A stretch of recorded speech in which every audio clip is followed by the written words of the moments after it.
Hello, welcome to another Research Methods for the Biosciences screencast for R. This screencast covers section 10.5, one sample t-test. The one sample t-test is done when you wish to compare your sample data to a statistical population when you know just the mean of that population. For instance, the data in table 10.6 estimates from one-day food diaries the amount of the vitamin folate ingested by male students living in the Balkans.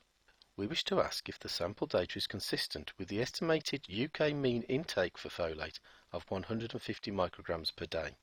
This is the script we are going to be using. You may wish to freeze the screencast to look at it in more detail, or alternatively, you can download it from the Resource Centre. The command functions are in black, are all in lowercase, and you must enter them exactly as shown.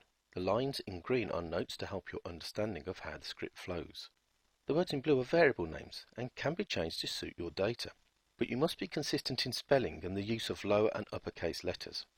And the data are in red. There are several ways to load data into R. See my screencast Introduction to R for more details. Looking at the first variable, you can see that we have used a C operator to load the data into R. So let's run the script. Track up to the beginning of the first line and click to place a cursor at the beginning of the script. You can now run the script line by line by pressing Ctrl R if you're using a Windows or Linux computer, Command Option R if you're using a Mac. Each time you run a line, it appears in the console window along with any results the command produces. The lines starting with a double hash are notes to help guide you through the script. So let's define the variables using the C operator. First, I'm going to define folate intake. The mean value doesn't need to use the C operator. Being a single value, I only need the equal sign.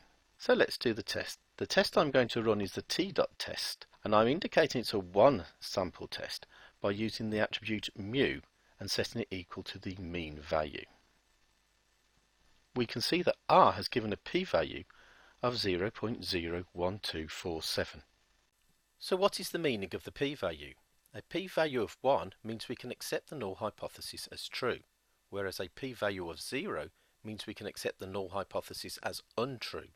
As we travel from a p-value of 1 to 0, the transition point between true and untrue is set at 0.05 in the biological sciences.